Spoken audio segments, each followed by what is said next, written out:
It's hard.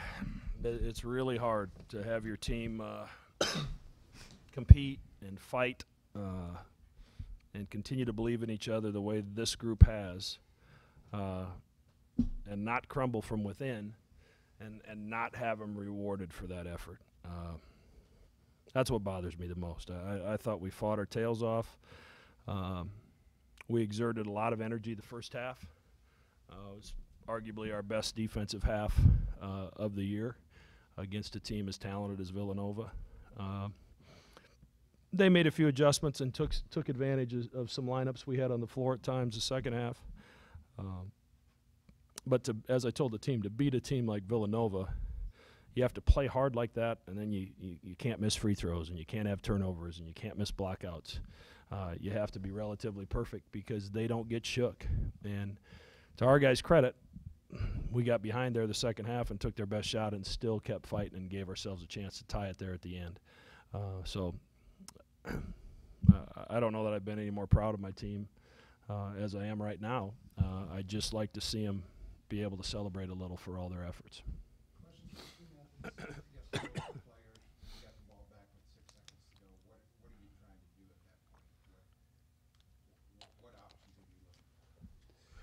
We had an inbounds play running a gate screen that I was going to run through and get a three off of, but they covered that up pretty well, and Will just made a good play and got to the rim, just didn't finish the layup.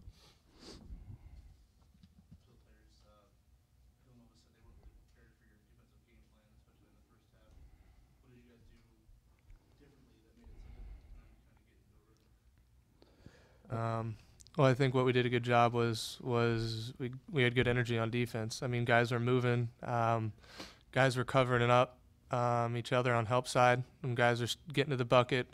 We were getting a lot of defensive rebounds, not giving up as many second chance points, and we were able to string some stops together there in the first half, especially that really helped us get up on them and keep a lead going into halftime. Oh, yeah. We kept energy up. We tried to just make them beat us off the dribble a little much and stay out to the shooters, and I think we did a good job of taking away a lot of their threes early in the first half. So credit to them, though, is just making big plays when they needed runs. Did you guys sense they were getting a little frustrated there in the first half? Yeah, I mean, it's for a team as efficient offensively as they are, used to really getting up a lot of points throughout the game. It's going to be frustrating because it's just different. You have different energy when you got it going offensively. I mean, it's same thing. Defense leads to kind of better offensive game, and when you're hitting shots, I mean, it just helps kind of your whole game plan. So when we were playing the kind of defense we were there in the first half, it can definitely get in people's heads. And then you find out maybe they're just not as quick to a loose ball, or they don't get a break here or there. And I think it's something that we did a good job with. I guess, how do you guys feel when you take, losses like this? Do you guys have some pride in the way you guys have played this year despite not getting rewarded like the coach said? Definitely. But again, it just makes everybody hungry, I think, and everybody's just going to come to work tomorrow and just ready to play and get on the practice floor and do what we can to get the win on Saturday.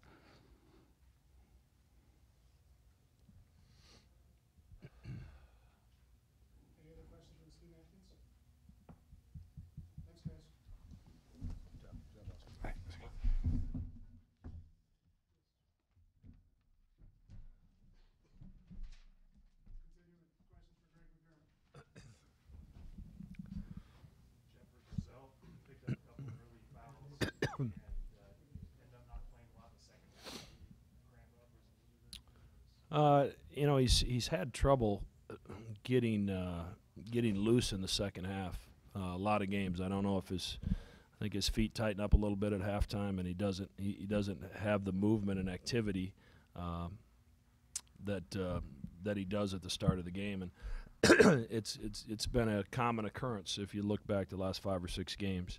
So we rotated really all 3 guys the first half, and I thought Zach did some good things.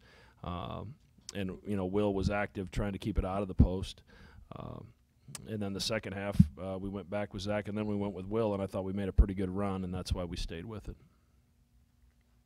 Matt, you held him to 1 3-point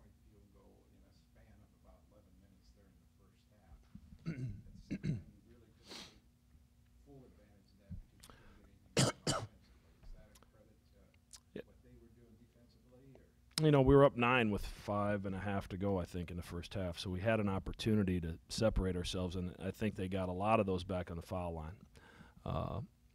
So we turned our aggressiveness up defensively on them and tried to not allow them to be as comfortable as we did at their place.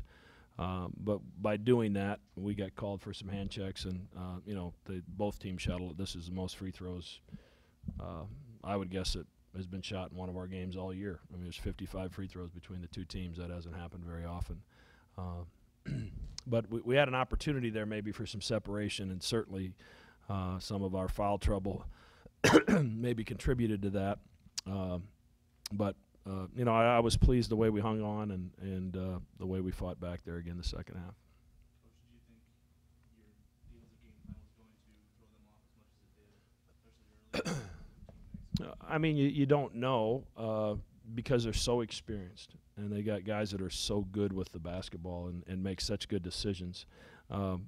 They miss some shots they normally make, but we also, I thought, challenged shots better than we did at their place. Offensively, I like what we did. I thought we got decent shots the first half, probably as good a shots as we got the second half from the perimeter. Just didn't quite knock enough down. We missed a few at the rim where we had opportunities to make them. But we went toe-to-toe with a team that I think has an opportunity to make a bunch of noise in the NCAA tournament. And from where we were at the end of January to where we are 5 or 6 weeks later is a credit to the character of the guys in that locker room. Did it feel like the way things went there, and then Austin puts you up one at free throws? Did it feel like this was the close game that you guys get? I like where we were. We had a blown assignment on Archie Diacono's layup, because Austin was supposed to keep him on the sideline, but there was supposed to be help there. I think he's outstanding. I know they've got a lot of great players, but you allow me to pick one guy off their team, that's the guy I'm picking. I think he does so much to impact winning, and he made a big time play in a critical situation, and you have to tip your hat to him.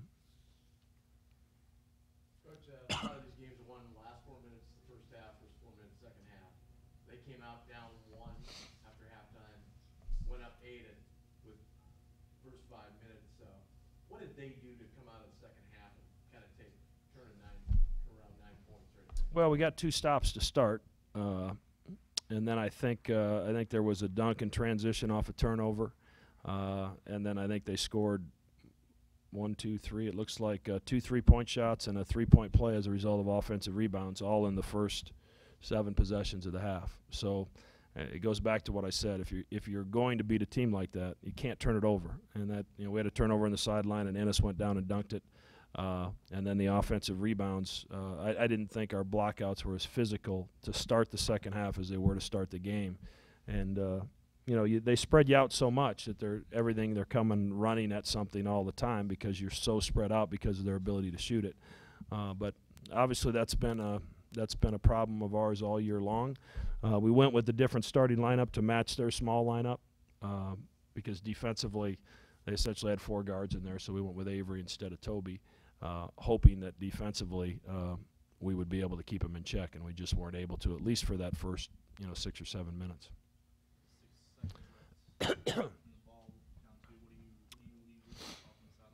Well, first of all, I thought it was under the basket, not in the corner. I'm still not sure why it was in the corner, but we ran a play trying to get Austin loose, but Will was going to be our outlet at the top if they took everything away on the ball side, and we had him going with his left hand. So he's one of our career leaders in field goal percentages. He got it to the rim and he missed it. It was a pretty good shot to tie the game.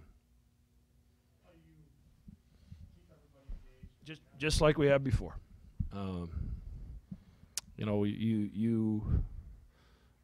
This is quite an education for these guys, and there's going to be things that they're going to be able to look back at on this season later in life. It's going to be very beneficial for them because they didn't pack it in. I think you'd have to search long and hard to find a team that was 0-8 and really was not playing good basketball, lost one of their top 6 or 7 players in Zierden, and has rebounded the way these guys have, and continue to fight and continue to compete. And you know, a part of it is that's kind of the makeup of our fan base, and a makeup. It's kind of what Creighton's all about. So I'm extremely proud of the fact that they've continued to compete and continue to play.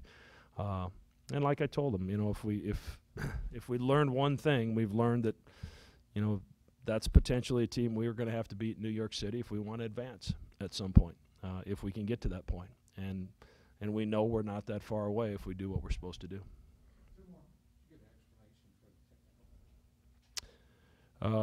No, but I got to say my piece. I did not swear. I hope so. Thank you.